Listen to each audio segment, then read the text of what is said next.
Line Vareiro, ella viene del Paraguay, es abogada, politóloga, integró el comité de la CEDAW hasta diciembre del 2014, es profesora de la Maestría de Género y Políticas Públicas y directora académica del Diplomado de Género y Justicia del PRIGEP Flaxo e investigadora del Centro de Documentación y Estudio. Line, mil gracias por venir y bueno, acá. Bueno, yo estoy muy contenta también de estar. Y por muchas razones en realidad, porque creo que es algo muy novedoso que la judicatura busque los huecos, los vacíos, en donde o a quienes no se imparte justicia. Y que se procure comprender qué hay atrás. Y esto como la base para cualquier estrategia que después se desarrolle, que pueda funcionar para que realmente nadie quede atrás. Sí. Bueno, vamos, yo puse un título en guaraní que hablo de mujeres que son de allá y de acá, porque este movimiento, vamos a pasar a la primera, por favor, este movimiento es un movimiento redondo, circular, se van y vienen, y es una cuestión vieja. Es más, yo estoy convencida que en una partecita del Brasil, que toda esa zona jesuítica, en realidad Misiones, e incluso Formosa, Corrientes, hay una rotación mayor. Ahora, yo voy a hablar de las mujeres que migran para el trabajo en el servicio doméstico a Buenos Aires. Es un corredor que es muy importante porque yo creo que el lugar privilegiado del cuidado, es la cadena dentro de las cadenas globales de cuidado que estudiamos más en el Centro de Documentación y Estudios, en el CDE. Hay un equipo que ya es experto, actualmente están haciendo los trabajos en San Pablo, a ver si hay un corredor migratorio realmente así, y también se hizo el estudio de quién cuida a los que antes cuidaba esa cuidadora, ¿sí? Sus hijos, sus cosas. Inclusive yo siempre lectoreo las cosas y una vez les pregunté si a propósito escogieron los peores casos y me dijeron que no, que era al azar, que realmente habían trabajado con los casos porque muchas mamás que estaban viejas, que son enfermas, etcétera, y que era un problema todo lo que estaba al cuidado. La otra cosa es que apenas surgen problemas, sobre todo con sus hijos, inmediatamente vuelven al Paraguay. Y a veces sin aviso. Y ustedes saben que este movimiento, la comunidad argentina es la segunda más grande en el Paraguay. Fue a donde nos íbamos cuando nos echaban o nos perseguían o escapábamos de la policía, de las dictaduras diversas, veníamos acá. Entonces, no solo a Buenos Aires, claro, a la Argentina, a diversos lugares, mucho en los lugares. Pero ahora no tenemos migración política, ¿no? Y las otras cosas también para estudios, que también hay un movimiento allí grande y económicos. Y acá es interesante porque tanto esta cuestión de la cosecha que también se mueve, que a veces cruzan, que este movimiento de cruzar el Paraná o esto es permanente del Paraguay. Y también los hombres, cuando hay construcción, cruzan para inmigrantes y las trabajadoras del servicio doméstico. Bueno, vamos a pasar a la siguiente porque es un tema, no me quiero detener demasiado, pero quiero nomás contarles que es una comunidad grande. Oficialmente son 550.000, pero parece que cuando abrieron a regularización solicitaron más de 700.000 personas, ¿sí? Entonces acá el número es bastante difícil de determinar y justamente por este movimiento circular, ¿no? Las mujeres un 80% de edad a trabajar, y también es interesante que el 2008 fue el pico más alto de migración y después empezó a bajar relativamente. También coincide con el inicio del primer cambio político electoral de signo político en el Paraguay, que a lo mejor fue alguna esperanza, pero también es una estabilización y un crecimiento económico que puede tener que ver con eso. Y la mayoría es el empleo principal de las mujeres que emigran del Paraguay acá. y ya trabajaban como trabajadoras domésticas remuneradas en el Paraguay. A diferencia, y la mayoría vienen para ese empleo, porque a España y a Estados Unidos van desde otras profesiones también. Bueno, eso sobre todo de áreas rurales, muchas de ellas son monolingües guaraníes o, nosotros saben ustedes que 83% hablamos guaraní, es un país guaraní, a pesar de que para lograr que en el Mercosur sea idioma oficial, fue una iniciativa de 3 provincias argentinas, ¿sí?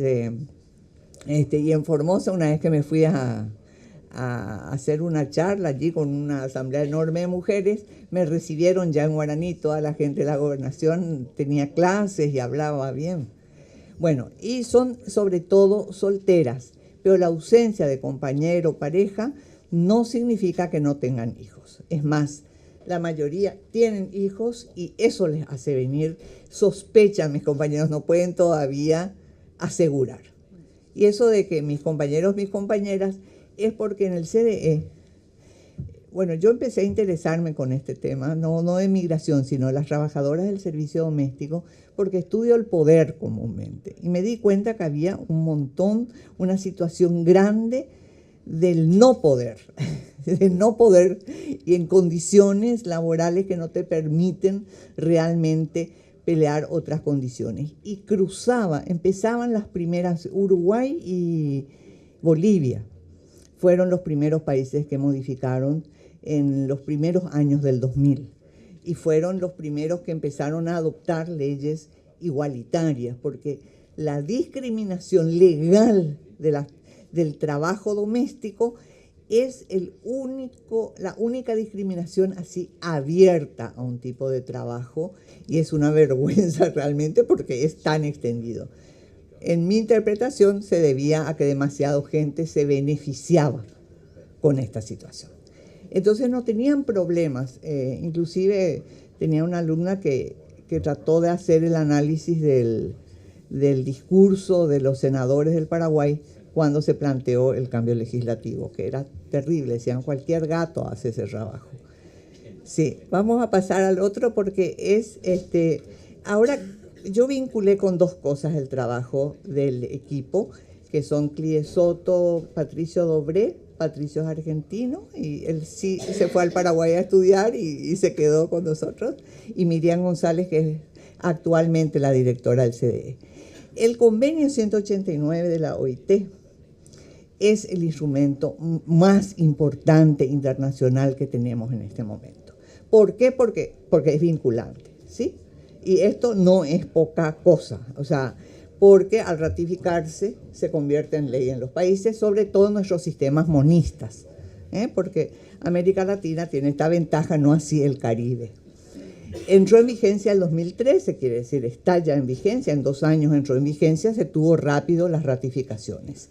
Y este es un dato interesante para lo de migraciones, porque todas las recomendaciones hablan de trabajos que hay que hacer en el país de origen, de tránsito y de destino. Y también tiene mucho que ver, en el caso paraguayo se hace una serie de cuestiones para la reincorporación, para el regreso, para el retorno. Pero parece que en el caso de las trabajadoras domésticas remuneradas de la Argentina, no, porque este movimiento es mucho más continuo, van directo a sus casas, etc. Vamos a pasar porque esto lo de la OIT fue como una culminación de un proceso. En la Convención Internacional sobre los Derechos de Trabajadores Migratorios y sus Familiares, en realidad fue firmado desde el 90 y solo 51 estados ratificaron, entre ellos Paraguay y Argentina. Y hay una cosa que es interesante. En 2011, su observación general, le llaman ellos, el Comité de Recomendación General, número 1 es sobre trabajadores domésticos migratorios y dicen que la inmensa mayoría son mujeres y reconocen esto. Pero ¿qué es lo que pasó? Vamos a pasar a la siguiente. El Comité CEDAW sacó una recomendación general el año 2005, es decir, el 90 sale la convención, el 2004 se constituye el comité, o sea, muchísimo después, y CEDAW saca y dice, no dice de ninguna manera no están contempladas las especificidades del trabajo doméstico, que en migraciones para las mujeres es fundamental porque es además requerido en todo el mundo, pero ellas sacan esta cuestión y dice, claro, el comité tiene su trabajo, pero vamos a nosotros a interpretar para mujeres migrantes en casos de gran dificultad, cuando pueden ser víctimas de abuso y discriminación. Y ustedes saben que el hecho de estar en un lugar cerrado, en casa ajena, es un elemento que puede ser de mucho riesgo, ¿no? En muchos casos. Y esto, y dice, son quienes quizás no puedan tener nunca residencia o ciudadanía, ¿no? Eso dice el Comité CEDAW. Entonces, es muy interesante porque primero saca una interpretación CEDAW completa, digamos, la Convención de Migrantes, y después, cuando empieza a funcionar el Comité de Migrantes, hace la suya. O sea, yo diría que la igualdad legal de las trabajadoras del servicio doméstico, que está en plena evolución, es del siglo XXI. Antes no habíamos hecho los cambios necesarios. O sea, pasó todo este tiempo y tan tranquilamente. Para peor, en el Brasil era constitucional la discriminación, ¿sí? Su artículo 7 tenía un parágrafo único. El artículo 7 tiene 34 incisos sobre derechos laborales, derechos sociales laborales. Y después abajo este parágrafo 1 decía, para trabajadores del servicio doméstico rigen, y citaba 9 de esos, ¿sí? Les excluían de 25 garantías constitucionales. Entonces, es muy fuerte, eso se modificó también, ¿sí? Pero estamos recién en ese paso, ¿sí? Bueno, el tema es, vamos a seguir porque nada más que para ver que también es útil para trabajar en la Recomendación General de Acceso a la Justicia, que es relativamente nueva, la lideró Silvia Pimentel del Brasil, y continuamente está tratando de que la justicia pueda ver situaciones específicas, entre ellas las de migración y asilo. También hay una recomendación de asilo que es muy importante, y porque acá el tema es, se encuentra trabajo, pero trabajo que no responde a los estándares del trabajo decente de OIT.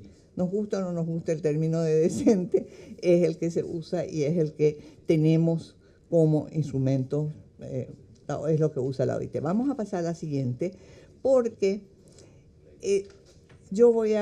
esta es una tipología de ciudadanía. Entonces, ¿qué hice? Tomé el trabajo de mis amigos, de mis compañeros, compañeras, y empecé a mirar qué es lo que tienen en cada uno, porque yo me cansaba mucho en algunas discusiones estériles, cuando te decían, no importa el estatus jurídico, importa y mucho. No importa, lo que importa es que de hecho, sí, también. Entonces, lo uno nos sacaba a lo otro, y eran niveles diferentes de discusión siempre. Entonces, trabajé esto realmente para Flaxo, y al final terminó siendo muy útil para ir pensando cómo se da y de dónde salen las restricciones. Porque las restricciones a la ciudadanía, o sea, a ser sujeto de derechos verdaderamente, pueden salir de la ley, de la normativa, de la institucionalidad o de la propia subjetividad de los sujetos, ¿sí? Quienes no están acostumbrados a hacer conquista o defensa de sus derechos. Entonces, allí hay todo un tema muy grande. Vamos a pasar porque resulta que en el estatus jurídico, en el Paraguay son ciudadanas plenas. En la Argentina inclusive tienen derecho político, en el sentido que también que somos países que en las municipales votan personas de otros países con más de 5 años de residencia, que a mí me encanta. Francamente, siempre cuando la ciudadanía es un poquito más compleja, y no de ahora, no es un proceso del Mercosur o cosas así. Y hubo saltos legislativos en el 2014 acá, en el 2015 en Paraguay, pero queda en el Paraguay.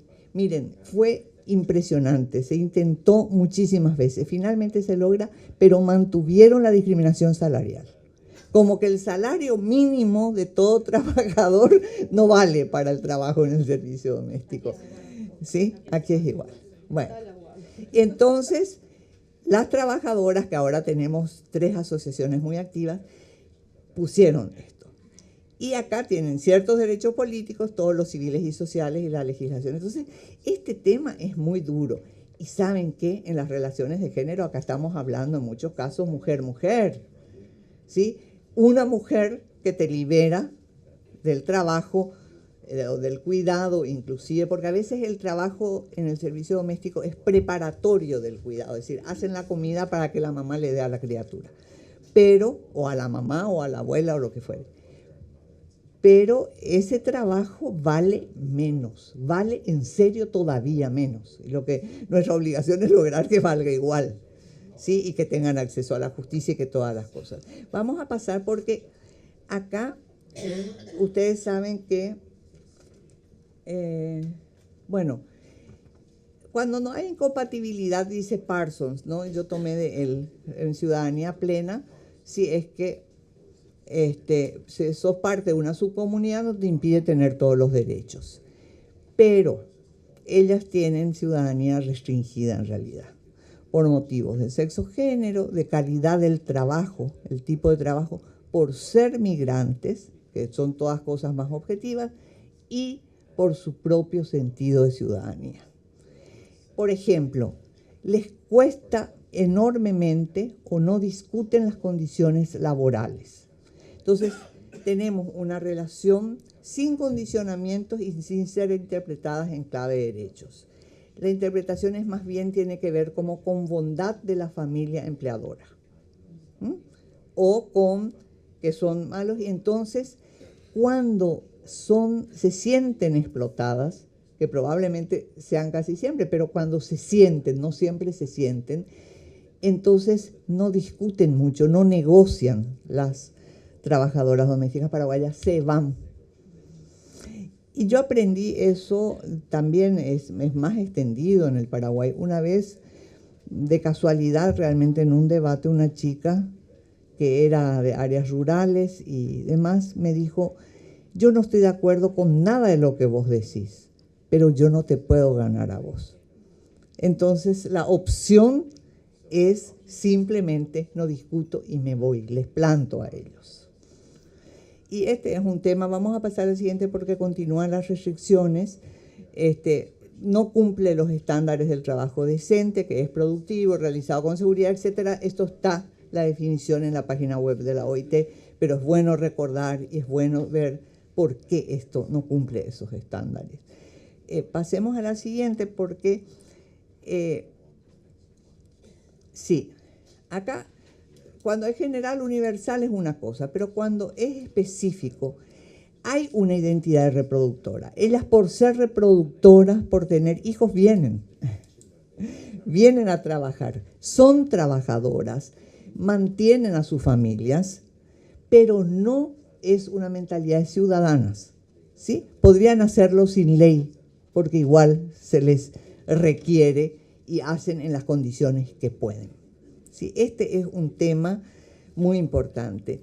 Y también así actúan, que es lo que vio el equipo del CDE acá, muchos empleadores. Algunos pagan súper bien, por encima inclusive del salario mínimo, pero no les inscriben, no las tienen en blanco, como dicen, ¿no?